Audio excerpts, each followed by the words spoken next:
Shalom saudara-saudara pecinta kebenaran firman Tuhan. Apa kabarnya saudara? Saya percaya, saya yakin bahwa semua saudara-saudara di dalam keadaan baik, dalam keadaan sehat, dan pasti selalu diberkati oleh Tuhan. Salam sukacita. Kembali kita akan mendengarkan kebenaran firman Tuhan. Namun sebelumnya saudara-saudaraku, jangan lupa untuk memberikan subscribe, memberikan like, memberikan komentar. Dan apabila saudara-saudara diberkati dengan kebenaran firman Tuhan ini, saudara boleh share atau berbagi kepada yang lain, agar saudara-saudara juga tidak ketinggalan video-video saya berikutnya. Kita akan kembali dalam pertemuan yang ke-8 ini saudaraku, dalam khotbah seri saya, yaitu di Mazmur pasal yang ke-23 ayat yang pertama hingga ayat yang ke-6. Nah, tema yang saya akan bahas di dalam pertemuan yang ke-8 ini, di dalam Mazmur 23 ayat yang keempat, ya, ayat yang keempat bagian B. Di sana dikatakan bahwa gadamu dan tongkatmu itulah yang menghibur aku. Pada pertemuan yang ke-8 ini, saya akan membahas kepada kita semua, yaitu tentang gadamu dan tongkatmu. Seperti yang kita ketahui pada umumnya, bahwa seorang gembala memiliki dua alat yang selalu dibawa kemanapun ia pergi ketika dia menggembalakan kambing dombanya. Kedua alat itu yaitu gada dan tongkat, saudaraku.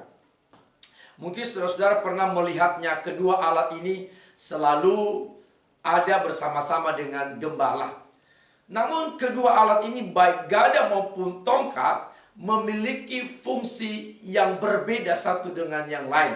Oleh karena itu saya akan membahas melalui kesempatan ini kedua fungsi alat ini di tangan gembala, baik gada maupun tongkat.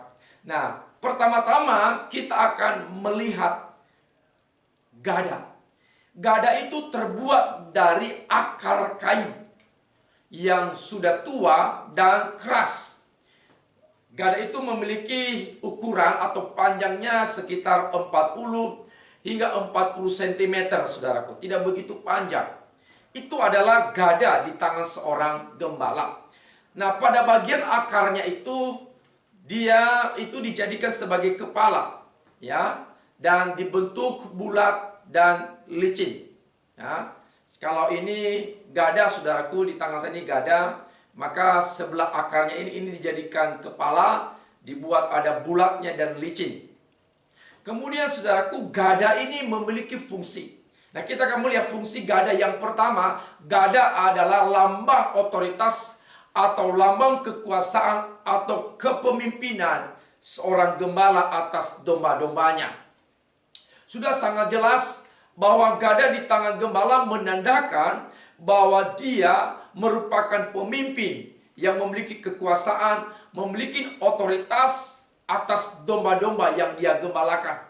Makanya Daud berkata, kalau kita melihat ayat yang pertama, Tuhan adalah gembalaku. Artinya Daud sedang berkata bahwa Tuhan gembalanya, Tuhan pemimpin, Tuhan yang memiliki kekuasaan dan otoritas dalam kehidupan Daud. Saudaraku yang saya kasih dalam Tuhan, sama dengan kita, bahwa Tuhan adalah gembala kita. Dia memiliki gada, dia memiliki otoritas, dia memiliki kekuasaan, dia memiliki kepemimpinan atas kehidupan kita. Oleh karena itu, saudara-saudaraku yang dikasih oleh Tuhan, kita adalah dombanya Allah, dan Tuhan adalah pemimpin kita yang berkuasa dalam hidup kita, yang memimpin kehidupan kita sesuai dengan jalan dan kebenaran firman Tuhan. Yang kedua, fungsi dari gada itu adalah sebagai alat proteksi diri dan domba-dombanya.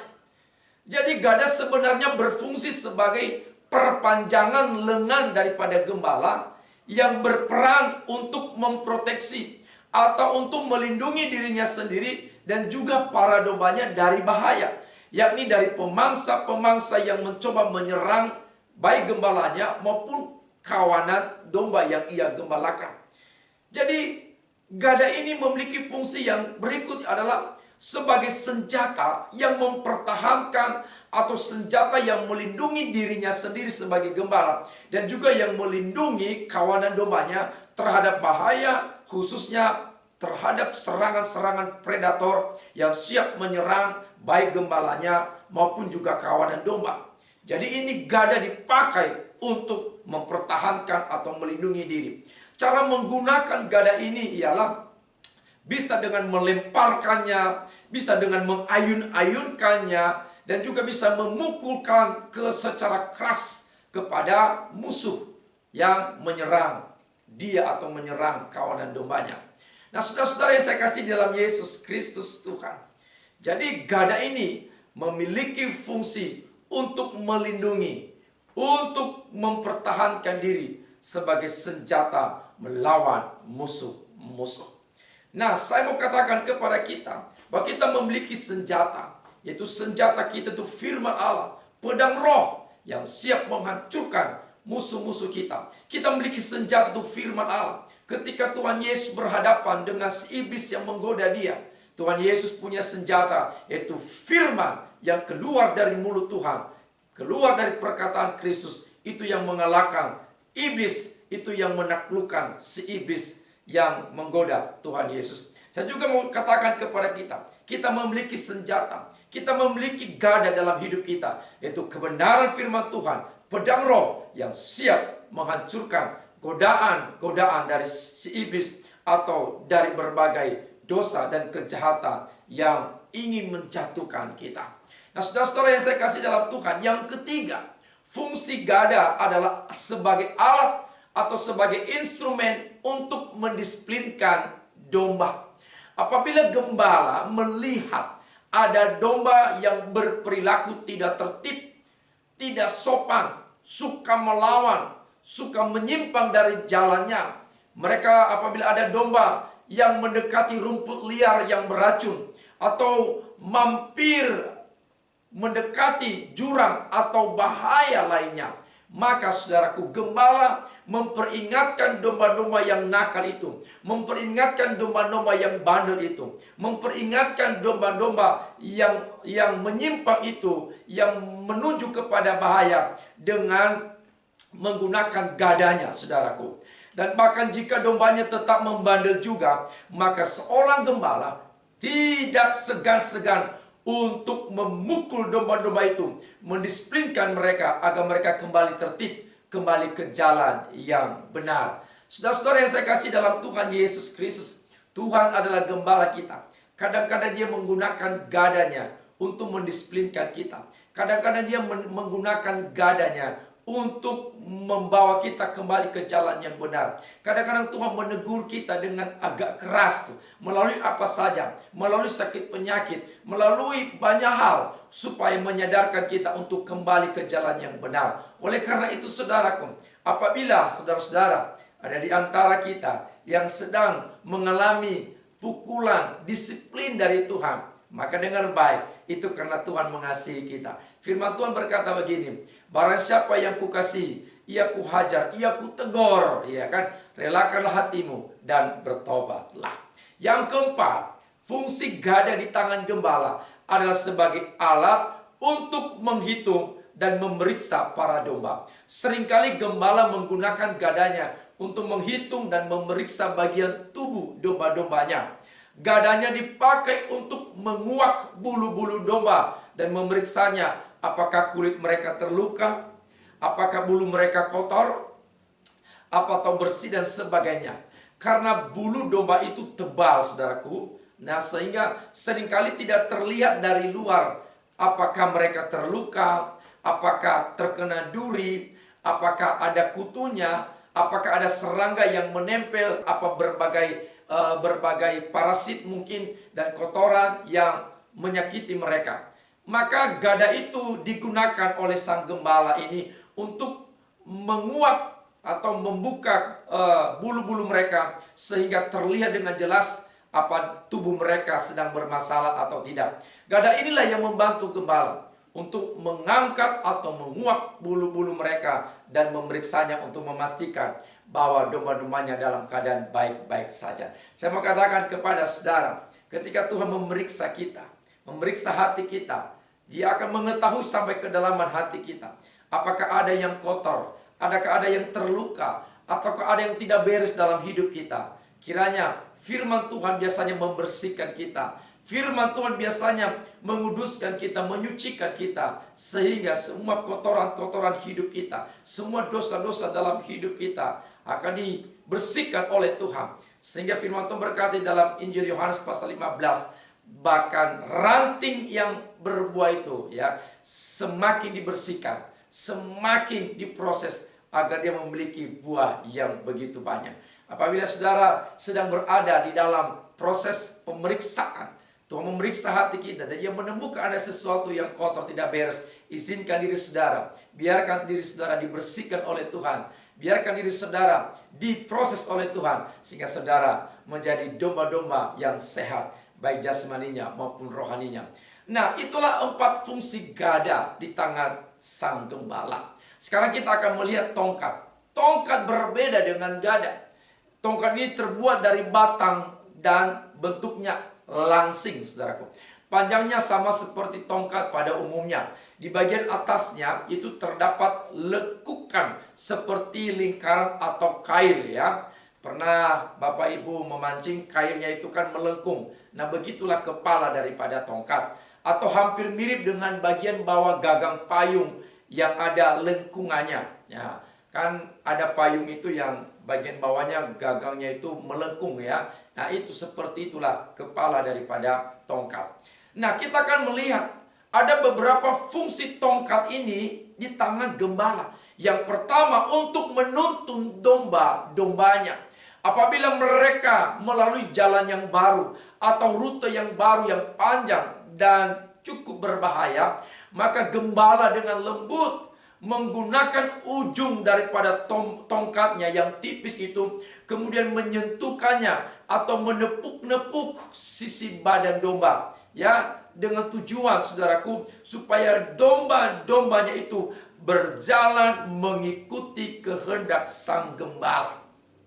Ini adalah fungsi tongkat yang pertama, untuk menuntun domba-dombanya ke jalan yang benar. Apabila ia melihat domba-dombanya mulai menyeleweng, apabila ia melihat domba-dombanya mulai salah jalan, maka ujung daripada tongkat sang gembala ditepuk-tepuk di badan ya, di badan atau di punggung dombanya, dan untuk mengarahkan mereka ke jalan yang benar, untuk menuntun mereka ke jalan yang benar, untuk memastikan bahwa semua domba-dombanya berjalan sesuai dengan kehendak dan keinginan sang gembala. Saudara-saudara yang dikasihi oleh Tuhan Yesus Kristus, Tuhan Yesus adalah gembala kita. Ia telah mengutus rohnya yang kudus, yaitu roh Allah yang berfungsi untuk menuntun kita kepada seluruh kebenaran. Agar melalui rohnya yang kudus itu, Ia akan menuntun kita setiap hari ke jalan yang benar. Menuntun hati kita, menuntun pikiran kita, menuntun mata kita, menuntun tangan kita, menuntun pikiran kita, menuntun seluruh kehidupan kita ke jalan yang benar, ke jalur yang benar, yang sesuai dengan kehendak firman Allah, kehendak sang gembala kita, Yesus Kristus Tuhan. Nah saudaraku, apabila ada di antara kita yang selama ini yang sudah menyimpang dari jalan Tuhan, apabila ada di antara kita yang sudah jauh dari kebenaran firman Tuhan, mari izinkanlah tongkat sang gembala, yaitu firman-Nya melalui rohnya yang kudus, akan menuntun kita kembali, mengarahkan kita kembali ke jalan yang sesuai dengan kehendak Tuhan. Yang kedua, fungsi daripada tongkat adalah untuk menarik domba-domba dari kejatuhan. Apabila domba terjatuh atau terperosok atau terjebak di dalam kubangan, lalu domba-domba itu nggak bisa bangkit, domba-domba itu nggak bisa berdiri, lalu apa dilakukan oleh sang gembala? Oh, maka gembala akan segera menarik leher dari domba tersebut dengan lengkungan tongkat tadi, lalu ditarik untuk kembali kepada sisi gembala. Itulah fungsi tongkat. Apabila domba-dombanya mengalami musibah, yaitu mereka jatuh dan tidak bisa bangun kembali, lalu tongkat sang gembala, dia menggunakan bagian lengkungan tongkat itu, ditarik leher domba, dan domba itu kembali ke sisinya. Oh, indah sekali saudaraku. Dengan begitu, satu sisi dombanya selamat, dan di sisi lain dombanya juga kembali ke sisi sang gembala. Dengar baik saudaraku, ini luar biasa. Ini perhatian sang gembala melalui tongkatnya. Ia menarik domba-dombanya kembali kepadanya. Ia menarik domba-dombanya yang jatuh, dia tarik, dia angkat kembali dengan tongkatnya, agar domba itu bisa bangkit kembali dan bisa kembali ke sisinya, kembali berada dekat dengan dia.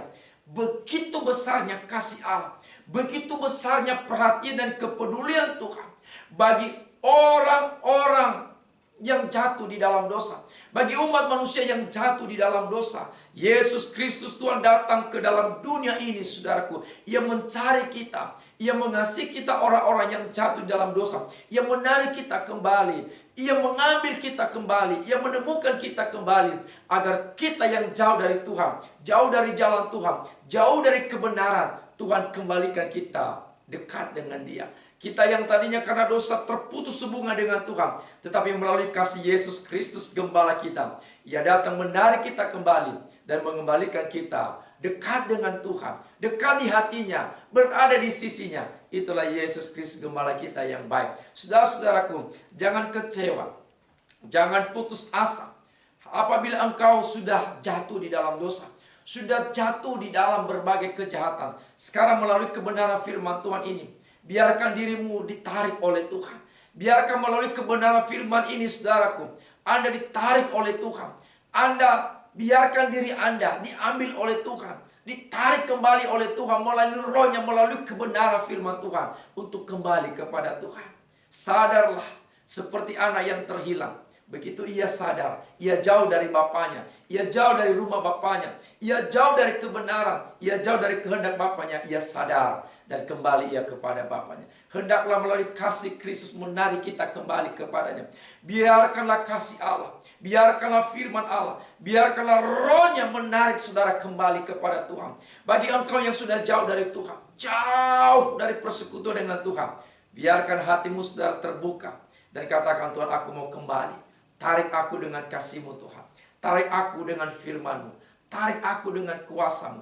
Tarik aku dengan roh-Mu. Agar saudara bisa kembali bersekutu dengan Tuhan Yesus Sang Gembala kita. Dan yang terakhir, saudaraku, fungsi daripada tongkat adalah untuk menyatukan domba dalam hubungan yang intim. Gembala akan menggunakan tongkatnya dengan lembut untuk mengangkat setiap anak-anak domba yang baru lahir. Kemudian saudaraku, dengan tongkatnya ia membawa kembali anak-anak domba yang baru lahir itu. Ia bawa kembali kepada induknya apabila mereka terpisah.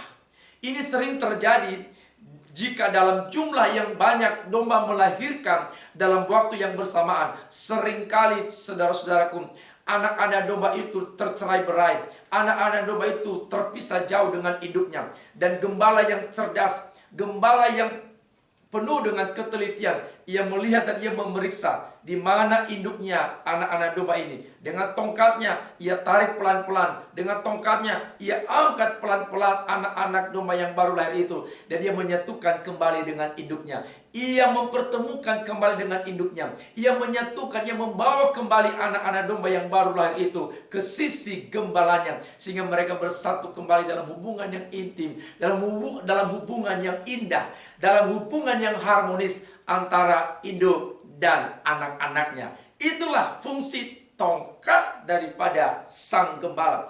Ini harus dilakukan oleh sang gembala agar induknya tidak menolak anaknya, dan juga agar anaknya bisa mengenal di mana ibunya yang melahirkan dia.